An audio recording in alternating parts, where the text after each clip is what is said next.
साल 1974 में एक इंडियन फिल्म क्रू पहली बार एक ऐसे आइलैंड पर डॉक्यूमेंट्री बनाने जा रहा था जहां से कोई भी जिंदा वापस लौटकर नहीं आता। जब वो लोग उस आइलैंड के करीब पहुंचे तो आइलैंड पर मौजूद जंगल में से कुछ अजीबोगरीब लोग बाहर निकल कर आए और डॉक्यूमेंट्री बनाने आई टीम पर अपने तीरों से हमला करने लगे। इस हमले में एक तीर डायरेक्टर की टांग पर जा लगा और उनको उल्टे पांव वापस भागने पर मजबूर होना पड़ा।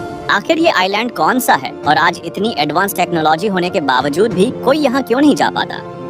इंडिया के ईस्ट में करीब 1400 किलोमीटर दूर अंडमान एंड निकोबार आइलैंड्स मौजूद है। ये 572 छोटे छोटे आइलैंड्स का एक ग्रुप है जिनमें से सिर्फ 38 आइलैंड्स पर ही लोग रहते हैं। अगर मैप में देखा जाए तो इन आइलैंड्स में पोर्ट ब्लेयर सबसे ज्यादा आबादी वाला शहर है जहाँ पर एक एयरपोर्ट भी मौजूद है। लेकिन हैरान करने वाली बात है कि इतनी चहल पहल वाले शहर से सिर्फ 50 किलोमीटर दूर एक ऐसा आइलैंड मौजूद है जहाँ पर रहने वाले लोगों ने अपनी एक अलग ही दुनिया बसा रखी है। नॉर्थ सेंटिनल आइलैंड के नाम से जाना जाने वाला ये आइलैंड करीब 60 स्क्वायर किलोमीटर बड़ा है जो कि लगभग पूरी तरह से घने जंगलों से घिरा हुआ है, जिस वजह से किसी सैटेलाइट या ड्रोन का इस्तेमाल करके इसके अंदर देखा नहीं जा सकता। इस आइलैंड पर आखिर कौन लोग रहते हैं और यहाँ क्या राज छुपे हैं, ये आज तक कोई नहीं जान पाया। वैसे तो इतिहास में कई बार इस आइलैंड पर जाने की कोशिश की गई है, लेकिन यहाँ रहने वाले लोग किसी भी बाहरी इंसान को अपने आइलैंड पर बर्दाश्त नहीं करते। बाहरी इंसान को देखते ही अचानक ये लोग गुस्से में आ जाते हैं और अपने तीरों से तुरंत उस पर हमला कर देते हैं। जान लेना तो जैसे इनके लिए कुछ मायने ही नहीं रखता। इनके बारे में ऐसा कहा जाता है कि ये लोग आज भी स्टोन एज में जी रहे हैं, लेकिन ऐसा क्यों है?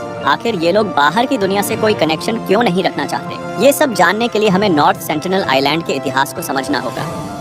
नॉर्थ सेंटिनल आइलैंड पर रहने वाले इन लोगों को नॉर्थ सेंटिनलीज के नाम से जाना जाता है और ऐसा माना जाता है कि ये लोग इस आइलैंड पर आज से करीब 26,000 साल पहले आकर बसे थे। उस दौर में समुद्रों का स्तर आज के कंपैरिजन में काफी कम हुआ करता था और तब ये सभी आइलैंड्स एशियन कॉन्टिनेंट से ही जुड़े हुए थे। लेकिन फिर धीरे धीरे ग्लोबल वार्मिंग की वजह से समुद्रों का स्तर बढ़ता गया और तभी ये आइलैंड्स बाकी दुनिया से कट गए और यहाँ रहने वाले लोग इन्हीं आइलैंड्स पर ही फंस कर रह गए। इसके बाद बाकी दुनिया एक के बाद एक तरक्की करती चली गई, लेकिन इन आइलैंड्स पर रहने वाले लोगों के लिए यही उनकी दुनिया थी। नॉर्थ सेंटिनल आइलैंड की जो पहली रिकॉर्डेड साइटिंग है वो साल 1771 की है, जब एक सर्वे शिप इस आइलैंड के पास से गुजरी और उसने इस आइलैंड से रोशनी आते देखी, लेकिन उसने इस आइलैंड को विजिट नहीं किया। इसके बाद भी अगले कई सालों तक किसी ने भी इस आइलैंड पर आने के बारे में नहीं सोचा। लेकिन फिर साल 1867 में एक मर्चेंट शिप का इस आइलैंड के पास एक्सीडेंट हो जाता है। इस शिप पर करीब 106 ब्रिटिश और इंडियन पैसेंजर सवार थे, जिन्होंने सोचा कि शायद ये आइलैंड वीरान है और यहाँ कोई नहीं रहता,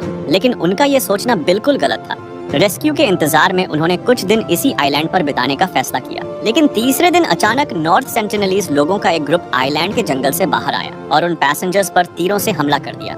अब जैसे तैसे वो पैसेंजर्स बचने में कामयाब हो गए और उन्हें ब्रिटिश रॉयल नेवी द्वारा रेस्क्यू कर लिया गया। नॉर्थ सेंटिनल आइलैंड के साथ ये दुनिया का पहला कांटेक्ट था जिसमें देखा गया कि ये लोग बाहर के लोगों को अपने आइलैंड पर बिल्कुल भी बर्दाश्त नहीं करते और उन पर हमला कर देते हैं। इस इंसिडेंट के करीब 13 सालों बाद तक किसी ने भी यहाँ वापस लौटने की कोशिश नहीं की, लेकिन फिर साल 1880 में एक British officer Maurice Vidal Portman ने सेंटिनलीज लोगों के साथ कांटेक्ट बनाने और उनको सिविलाइज करने के लिए इस आइलैंड पर जाने का फैसला किया। जब पोर्टमैन अपनी टीम के साथ नॉर्थ सेंटिनल आइलैंड पहुंचे तो उन्हें वहां एक फैमिली नजर आई जिसमें एक बुजुर्ग कपल और 4 बच्चे थे। पोर्टमैन ने उस फैमिली को किडनैप कर लिया और उनको अपने साथ पोर्ट ब्लेयर ले आए। लेकिन अब क्योंकि सेंटिनलीज लोग इतने सालों से बाकी दुनिया से कट कर रह रहे थे, इसलिए दुनिया में फैली कई बीमारियां भी उनकी बॉडी के लिए नई थी। कुछ ही दिनों बाद बुजुर्ग कपल इन बीमारियों की चपेट में आ गया और उनकी मौत हो गई। ये देखकर पोर्टमैन को बड़ा अफसोस हुआ और इसलिए उन्होंने चारों बच्चों को कुछ गिफ्ट्स देकर वापस नॉर्थ सेंटिनल आइलैंड भिजवा दिया। लेकिन अब ये भी हो सकता है कि जब वो बच्चे वापस लौटे होंगे तो वो अपने साथ कई ऐसे कीटाणु भी ले गए होंगे जो उस आइलैंड के लिए बिल्कुल नए थे, जिससे उस आइलैंड पर बाकी लोग भी संक्रमित हुए होंगे और शायद उनमें से कई मारे भी गए हों। और ये भी हो सकता है कि उन्होंने उस बुजुर्ग कपल की मौत का जिम्मेदार हमें मान लिया हो।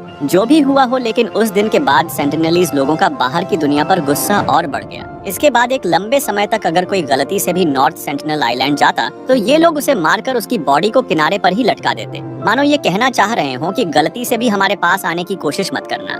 साल 1947 में जब इंडिया को ब्रिटिश राज से आजादी मिली तो बंटवारे में अंडमान और निकोबार का सारा एरिया भी इंडिया के हिस्से में आ गया और यहाँ रहने वाले सभी लोग अब इंडियन कहलाए जाने लगे, जिसमें नॉर्थ सेंटिनल आइलैंड और वहाँ रहने वाले लोग भी शामिल थे। लेकिन नॉर्थ सेंटिनल लोगों को तो ये भी नहीं पता था कि इंडिया क्या है। आजादी के बाद इंडियन गवर्नमेंट ने सेंटिनलीज लोगों के साथ पीसफुल कांटेक्ट बनाने का फैसला किया। साल 1967 में ये जिम्मेदारी एक इंडियन एंथ्रोपोलॉजिस्ट त्रिलोकनाथ पंडित को सौंपी गई।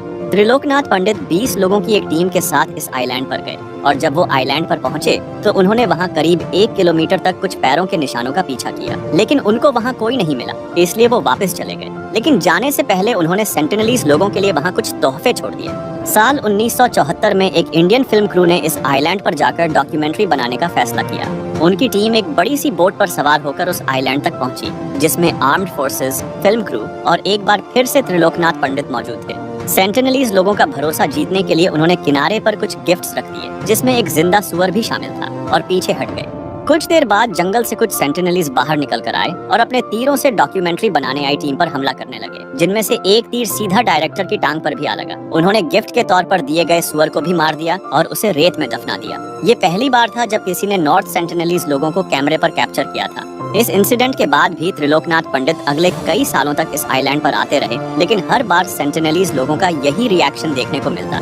साल 1981 में प्राइम रोज नाम की एक मर्चेंट शिप बांग्लादेश से ऑस्ट्रेलिया जा रही थी, लेकिन रास्ते में तूफान आने से वो इस आइलैंड पर आकर फंस गई। इस शिप पर करीब 30 लोग सवार थे जो रेस्क्यू का वेट करने लगे, लेकिन कुछ दिनों बाद उन्होंने नोटिस किया कि 50 से ज्यादा लोग हाथों में हथियार लिए उनकी तरफ आ रहे हैं। शिप के कैप्टन ने अपनी कंपनी को कांटेक्ट किया और 1 हफ्ते बाद हेलीकॉप्टर की मदद से उनको बचा लिया गया। इस दौरान वो किसी तरीके से अपने शिप के पास ही रहकर जिंदा बच पाए।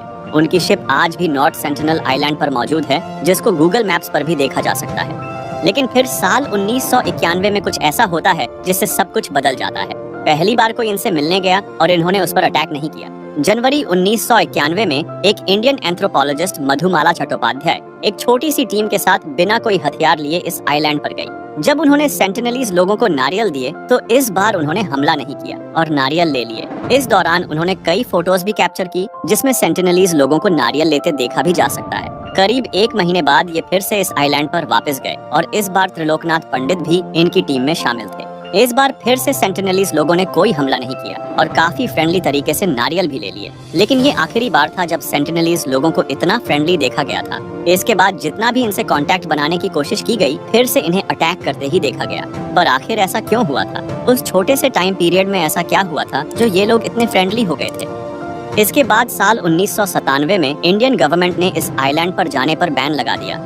साल 2004 में इंडियन ओशन में एक काफी भयंकर सुनामी आई थी और जब इंडियन कोस्ट गार्ड के हेलीकॉप्टर ये देखने के लिए गए कि कहीं इस आइलैंड और इस पर रहने वाले लोगों को कोई नुकसान तो नहीं पहुंचा, तो बदले में सेंटिनलीज लोगों ने हेलीकॉप्टर पर तीरों की बारिश कर दी, जिससे हेलीकॉप्टर में बैठे ऑफिशियल्स को ये पता चल गया कि ये लोग बिल्कुल ठीक हैं और काफी अच्छे से रह रहे हैं। लेकिन बात यहाँ खत्म नहीं हुई। साल 2006 में 2 मछुआरे गलती से इस आइलैंड पर जा पहुंचे। उस एरिया में जो दूसरे मछुआरे फिशिंग कर रहे थे, उन्होंने दूर से देखा कि सेंटिनलीज लोगों ने उन दोनों मछुआरों पर हमला कर उन्हें मार दिया है। इस इंसिडेंट के बाद गवर्नमेंट ने इस आइलैंड के करीब 5 किलोमीटर के रेडियस में किसी के भी जाने पर पाबंदी लगा दी। लेकिन फिर साल 2018 में जॉन एलन नाम का 26 साल का एक अमेरिकन लड़का छुपते छुपाते इस आइलैंड पर जा पहुंचा। जॉन एक क्रिश्चियन था और वो इस आइलैंड पर रहने वाले लोगों को क्रिश्चियनिटी का पाठ पढ़ाना चाहता था। जॉन पास ही के एक आइलैंड पर गया। वहाँ एक लोकल मछुआरे को 25,000 रुपए की रिश्वत दी और उसे इस आइलैंड पर ले जाने के लिए राजी कर लिया। अब जैसे तैसे करके जॉन इस आइलैंड तक तो पहुँच गया, लेकिन उसको भी अपनी जान से हाथ धोना पड़ा। जॉन जैसी ना जाने कितनी ही लाशें नॉर्थ सेंटिनल आइलैंड पर मौजूद है, जिनको वापस ला पाना इम्पॉसिबल है। नॉर्थ सेंटिनल आइलैंड शायद दुनिया का इकलौता ऐसा आइलैंड है जहाँ जाना मौत को दावत देने जैसा है। यहाँ रहने वाले लोग क्या सच में अकेले रहना चाहते हैं, या फिर ये अपने आइलैंड पर मौजूद किसी बहुत बड़े राज को बाकी दुनिया से छुपा रहे हैं? ये आज तक कोई नहीं जान पाया। अगर वीडियो पसंद आई हो तो प्लीज वीडियो को लाइक और चैनल को सब्सक्राइब जरूर कर लेना। हम मिलते हैं नेक्स्ट वीडियो में, तब तक के लिए जय हिंद।